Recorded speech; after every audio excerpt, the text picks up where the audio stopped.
사람은 누구나 살면서 비참한 현실을 마주하는 때가 있습니다. 너무나 절망적인 상황을 만나게 되면 어떻게 됩니까? 살 기력조차 사라지고 견고했던 신앙도 흔들리는 깊은 절망에 빠지게 됩니다. 오늘 시편 74편의 저자는 아삽이란 사람입니다. 지난 주일에 소개를 했습니다마는 이 시인도 비참한 현실을 마주하게 되었습니다. 우리는 시인을 통해 비참한 현실 속에서도 결코 절망할 수 없는 몇 가지 사실을 함께 나누고 배우고 싶습니다. 첫째 사실은 우리는 구원받은 주의 백성이다 라는 것입니다. 자, 그 내용이 어디 나옵니까? 2절입니다. 2절 다 같이 시작. 옛적부터 얻으시고 속량하사 주의 기업에 지파로 삼으신 주의 회중을 기억하시며 주께서 계시던 시온산도 생각하소서. 시인은 하나님께 주의 회중, 하나님의 백성들을 기억해 달라고 기도하고 있습니다. 그렇게 기도할 수 있는 근거가 무엇인가? 자신들은 단순한 집단이나 어떤 민족이 아니라 하나님이 오래전에 구원해 주신 주의 백성이 아닙니까? 라는 사실을 상기시키고 있습니다. 그만큼 시인은 자신이 구원받은 확신이 있었기 때문에 비참한 현실 속에서도 결코 절망하지 않고 구원받은 자로서 하나님께 기도할 수 있었던 것입니다. 사랑하는 성도 여러분, 인생의 시험은 언제 찾아옵니까? 비참한 현실을 만났을 때입니까? 아니요, 그렇지 않아요.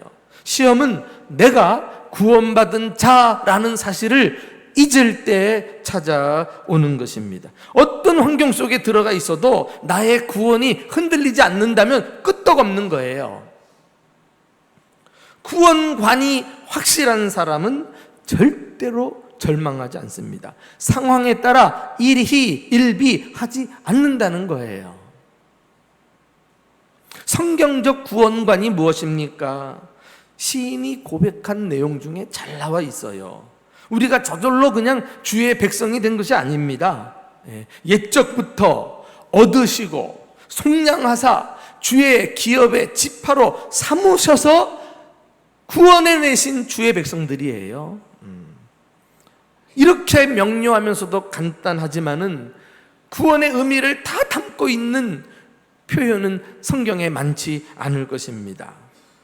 여기 구원을 세 마디로 소개하고 있어요. 첫째는 얻으시고, 따라합시다. 얻으시고, 하나님이 우리를 택하셨다는 거예요. 오래전에 옛적부터 선택하시고, 이렇게 해서 구원은 하나님의 선택으로부터 시작이 되는 것입니다. 그래서 구원은 전적으로 하나님의 은혜예요, 은혜. 과거에 애굽에서 종살이하던 사람들을 하나님께서 일방적으로 찾아오시고 택하셨습니다. 세상에 많은 민족이 있지만 이렇게 혜택을 받은 민족이 또 누가 있단 말입니까? 그리하여 하나님께서 그들을 애굽에서 해방시켜 주신 것, 이것이 바로 구원입니다. 또 두 번째는 속량하사 그랬어요. 속량하사, 따라할까요? 속량하사. 값을 주고 노예를 풀어주는 것을 말합니다. 이스라엘의 애굽에서 구원받은 것은 그냥 는 것이 아니었어요. 유월절 어린 양의 희생 때문이었습니다. 마찬가지로 우리가 죄에서 구원받은 것도 예수 그리스도께서 이 세상에 오셔서 십자가에서 대신 피 흘려 죽으셨기 때문에 된 줄로 믿습니다. 우리의 구원은 예수 그리스도의 보배로운 피값으로 말미암아 가능한 놀라운 사건인 것입니다. 또 삼으시고라고 돼 있죠? 따라합시다. 삼으시고. 구원은 단지 죄 가운데서 우리를 건져낸 것으로 끝나지 않았어요. 하나님은 구원하신 이스라엘을 당신의 백성으로 삼으시고 당신은 친히 이스라엘의 하나님이 되실 것을 말씀하셨습니다. 이 모든 내용이 담겨져 있는 것이 구원이에요. 이와 같이 구원은 신분이 바뀌는 사건입니다. 지옥 갈 죄인이 하나님의 자녀가 되어요. 하나님의 값진 소유가 되는 것입니다. 그리고 천국 가는 하나님의 백성이 되는 사건이 아닙니까? 이 얼마나 놀라운 사건입니까? 이것을 누가 빼앗을 수 있으며 하나님인들 구원하신 분께서 다시 철회시킬 리는 만무합니다. 옛적부터 우리를 선택하시고 속량하시고 하나님의 자녀로 삼으신 것 자체가 한번 구원한 자들을 끝까지 책임져 주시겠다는 하나님의 의지가 담겨져 있는 사건이에요. 그런데 그것도 모르고 우리 자신이 환경 따라서 믿음이 흔들리고 감정 따라서 그냥 상황에 휘둘려서 그렇게 되겠습니까?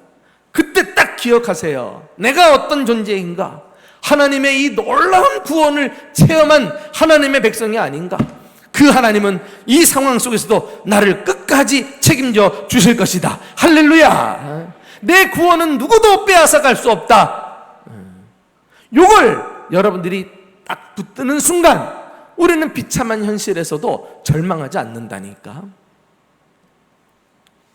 히브리서 2장 3절에 가서 보시면 과거 기독교인들 가운데 자기가 받은 구원을 무시하고 다시 예전 유대교로 돌아간 사람들이 있었기에 그들을 책망하고 믿음을 다시 확인시켜주기 위해서 기록한 말씀이 나와요. 우리 한번 그 대목을 읽어볼까요? 히브리서 2장 3절입니다. 시작. 우리가 이같이 큰 구원을 등한히 여기면 어찌 그 보응을 피하리요? 이 구원은 처음에 주로 말씀하신 바요 들은 자들이 우리에게 확증한 바가 아니냐. 구원은 큰 구원이라는 말로밖에 설명할 도리가 없어요. 이것은 위대한 구원, 영광스러운 구원, 값진 구원을 나타냅니다. 이토록 위대한 구원을 받아놓고도 우리가 등한히 한다? 소홀히 여기는 것을 말합니다. 구원받지 않은 자처럼 잊고 사는 것을 말합니다. 그러면 어찌 그 보응을 피하리요? 형벌을 어떻게 면하겠느냐? 이런 말이에요. 그래서 이 구원을 소홀히 여기고 예전에 유대교로 돌아간 사람을 책망하는 것입니다. 이 구원은 저절로 된 것이 아니죠. 예수님께서 구원을 이루시고 우리에게 전해주시고 사도들이 우리에게 그것을 낱낱이 알려주셨기에 우리가 그 복음을 믿고 우리 또한 위대한 구원을 받은 것이 아닙니까? 일방적으로 하나님의 선택을 받고 예수 그리스도의 피로 속량함을 얻어 하나님의 자녀로 삼은 바 된 자들인 줄로 믿습니다. 세상 천지에 이런 혜택을 누리는 사람이 어디 있어요? 이런 축복을 누리고 영원히 사는 길을 활짝 열어놓으신 주님이 어디 계십니까? 그러니 생각만 해도 감격스럽고 아무리 힘들더라도 이 구원만 떠올리면 다시 용기가 솟아나는 것입니다. 현실은 비참해도 변함없는 한 가지 사실, 우리는 하나님의 엄청난 사랑을 받는 주의 자녀들임을 기억하시기 바랍니다.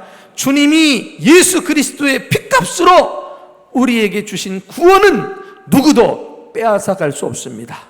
이 한 가지 사실은 정말 영원히 변하지 않는 영원한 진리라는 사실을 기억하고, 혹 지금 현실이 비참한 중에 좌절하고 낙심한 분이 있다면 다시 믿음의 첫자리로 돌아가서 내가 어떻게 구원받았는지 확인하고 일어설 수 있기를 예수님의 이름으로 축원합니다.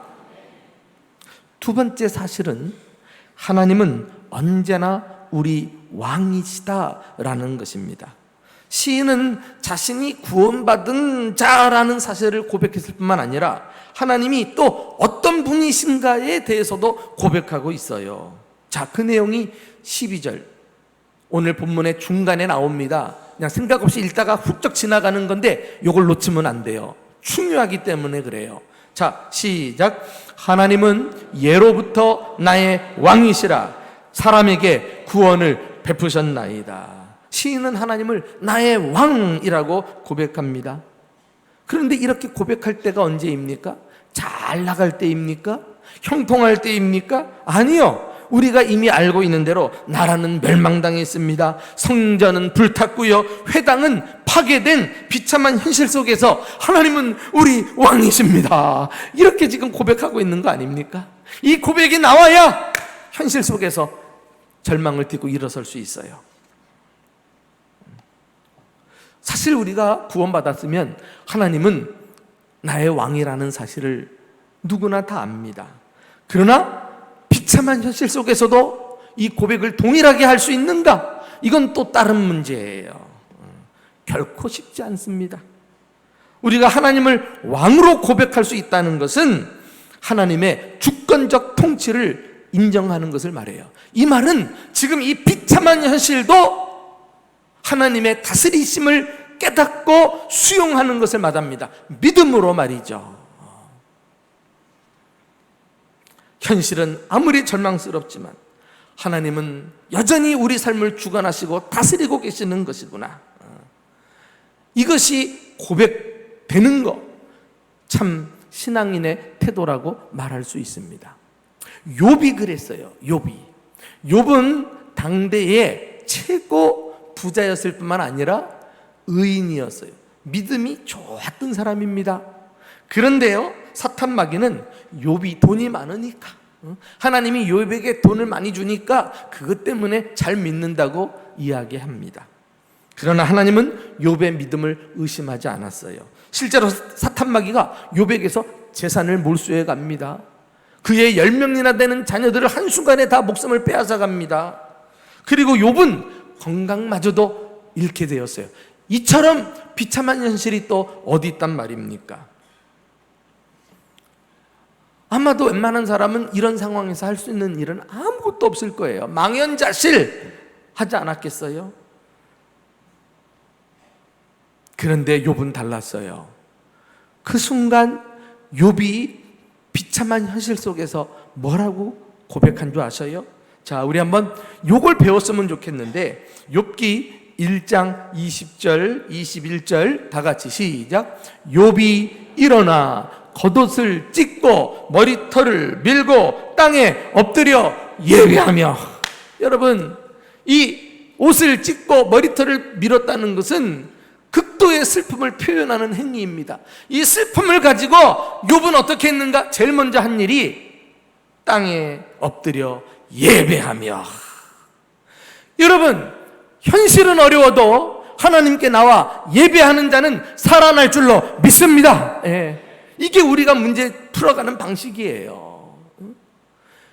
어떻게 하나님께 예배했습니까? 어떻게 예배가 가능합니까? 하나님이 자기 왕이니까, 주권적으로 다스리는 왕인 것을 그 순간에도 깨닫고 고백합니다. 계속해서 읽어봅시다. 어떻게 고백했는지 시작. 이르되 내가 모태에서 알몸으로 나왔사온즉 또한 알몸이 그리로 돌아가올지라. 주신 이도 여호와시요 거두시는 이도 여호와시오니 여호와의 이름이 찬송을 받으실지어다 하고, 이 모든 일에 욥이 범죄치 아니하고 하나님을 향해 원망하지 아니하니라. 할렐루야. 하나님의 주권신앙이 이렇게 중요한 거예요. 어려운 현실을 만났는데 이것은 우연이 아니단 말이죠. 재수 없어서 생긴 것이 아니다. 이것도 나는 알지 못하지만 전체적으로 하나님이 나를 다스리는 가운데 내게 필요하셔서 주신 통치의 일환이다. 그분은 주신 것을 빼앗아 가시는 분이고 빼앗은 것을 다시 주시는 분이기도 하시는 분이시다. 할렐루야. 그러면서 그 하나님 앞에 찬송하고 입술로 원망하고 불평하지 않았다는 거 아니에요? 우리가 신앙생활을 하는 궁극의 목적은 바로 여기까지, 이 믿음의 자리까지 나오는 것이 우리의 목적이 아니겠습니까? 이 좋은 모델이 있는데 실제 우리가 어려움에 처하면 이대로 적용을 안 하니까 이것이 이제 안타까운 거예요. 그러나 오늘 말씀을 통해서도 혹 비참한 현실 가운데서 절망하고 있는 성도들이 있다면 욥처럼 다시 주님 앞에 예배하고 그의 주권을 인정하고 그 앞에 찬양하는 믿음의 자리로 나올 수 있기를 예수님의 이름으로 축원합니다. 마지막 세 번째로 우리가 알아야 될 사실은 우리에게는 약속의 말씀이 있다는 거예요. 할렐루야! 시인은 비참한 현실 속에서 왕이신 하나님과 그분의 통치를 바라보았죠. 그리고 또 한 가지 주목한 것이 있으니 왕의 말씀이에요. 그게 무엇입니까? 정확하게 우리 20절 말씀 다 같이 읽어봅시다. 시작. 그 언약을 눈여겨보소서. 무릇 땅의 어두운 곳에 포악한 자의 처소가 가득하나이다. 시인은 절망의 자리에서 하나님의 언약의 말씀을 붙들었어요. 이 언약의 말씀, 하나님의 약속을 의미하지 않습니까? 먼 옛날 하나님께서 믿음의 조상 아브라함에게 이스라엘의 하나님이 되실 것을 약속하셨어요. 그리고 그 약속 가운데는 이스라엘 백성들이 가나안 땅에서 살도록 하시겠다는 내용도 포함되어 있습니다. 그런데 지금 현실은 어때요? 하나님의 약속하고는 정반대로 오히려 이스라엘 백성들은 가나안에서 쫓겨나고 바빌론 같은 원수들은 가나안 땅에 들어와서 독차지하고 있고, 이런 이해할 수 없는 상황 속에서 시인은 낙심만 하지 않고 하나님의 언약을 생각해낸 거예요. 그리고 그것을 근거로 해서 하나님 앞에 담대하게 기도한 것입니다. 하나님께서 약속한 것인데 그것을 가지고 기도하니 하나님인들 꼼짝 못하시지요. 이렇게 하나님의 말씀에는 능력이 있는 거예요. 하나님, 그 언약을 눈여겨보소서라고 기도하고 있지 않습니까? 좀 언약을 좀 기억해 보세요. 언약을 좀 돌아보세요. 이런 말씀이에요. 한글 성경에, 지금 우리가 갖고 있는 성경에는 없지만은 히브리 원어에는 그 언약을 눈여겨보소서 해놓고 왜냐하면 이라는 접속어가 나와요. 히브리 단어의 키라고 하는 단어인데, 이전 성경에, 옛날 성경에는 눈여겨보소서 대저라는 말로는 나옵니다만은 오늘날 우리 성경에는 그게 빠져 있어요. 이 대저 혹은 왜냐하면, 이 말은 시인이 언약을 근거로 기도하지 않으면 안 되는 이유가 명시되어 있어요. 지금 이스라엘 땅에 하나님의 백성들이 이스라엘 군대로 인해서 비참한 처지에 놓였다는 거 아니겠어요? 무릇 땅의 어두운 곳에 포악한 자의 처소가 가득하나이다. 악한 자들이 이 땅을 차지하고 들어차 있다는 거 아니겠어요? 이것은 하나님의 약속과 달랐어요. 하나님의 약속을 좀 기억해 보세요. 이렇게 기도할 수 있었던 것입니다. 그러니까 절망적인 상황에서 말씀도 안 떠오르는 사람, 하나님의 약속이 무엇이고 말씀하신 내용이 전혀 모르는 사람은 그 위기를 돌파할 수가 없어요. 무슨 수로 우리가 이 내 힘으로 해결할 수 없는 비참한 현실을 헤쳐나옵니까? 오늘 시인의 태도에서 우리가 배워야 할 점은, 시인은 당면한 문제를 다른 방식으로 해결하지 않고 하나님 말씀을 대입해서 풀어갔다는 거예요. 오늘 본문의 말씀처럼, 이 시인처럼 하나님의 말씀으로 비참한 현실 속에서 절망을 딛고 일어났던 또 한 인물이 있으니 그가 바로 에레미야예요. 에레미야는 눈물의 선지자라고 할 만큼 멸망당한 이스라엘, 자기 조국을 보면서 눈물로 치세웠던 사람입니다. 산산조각난 조국의 현실을 보고 그의 마음은 절망으로 가득 찼어요. 그런데 어느 순간에 그의 삶에 반전이 일어납니다.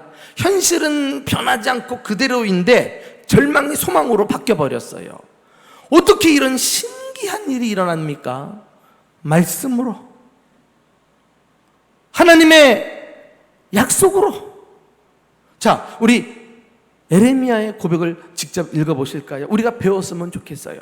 자, 에레미야 애가 눈물의 노래 3장 19절 23절 다 같이 시작. 내 고초와 재난 곧 쑥과 담즙을 기억하소서. 내 마음이 그것을 기억하고 내가 낙심이 되어옵니다. 여기까지가 그의 현실입니다. 참 흙더미가 된 나라를 보면서 그 벽돌을 짓밟고 가는 심정이 얼마나 아프겠어요. 그러니까 쑥과 담즙같이 그 마음이 고통스러운 것을 묘사하고 있지 않아요? 이것을 기억하니까 내가 낙심이 됩니다. 이것이 현실이에요. 그런데 그 다음부터 반전이 일어납니다. 자, 시작. 이것을 내가 내 마음에 담아두었더니 그것이 오히려 나의 소망이 되었사옴은 그랬는데, 여기 생각을 달리 바꾸었다는 것을 말합니다. 이것을 내가 내 마음에 담아두었다, 이 말은 한편으로 달리 생각해 보니까 이런 뜻이거든요. 앞서 조금 전까지만 해도 그냥 멸망당한 현실을 보면서 마음이 고통스럽고 낙심이 되었는데, 아니라 이게 아니구나 생각을 바꿔보니까 오히려 이것이 나에게 소망이 되었다 그랬어요. 바뀌어진 생각이 무엇일까요? 에레미야가 자기 생각을 말씀으로 채운 거예요. 그 말씀의 내용이 그 다음에 나옵니다. 시작. 여호와의 인자와 국률이 무궁하심으로 우리가 진멸되지 아니함이니이다. 이것들이 아침마다 새로우니 주의 성실이 그드소이다. 할렐루야. 야, 그렇구나. 우리는 이 비참한 현실 속에서 이 나라는 이제 끝장난 줄 알았더니 여호와의 인자와 국률이 무궁하심으로 우리가 진멸되지 아니함이니이다. 예전의 언약을 떠올리면서 그렇구나, 우리가 여기서 끝이 날 민족이 아니구나.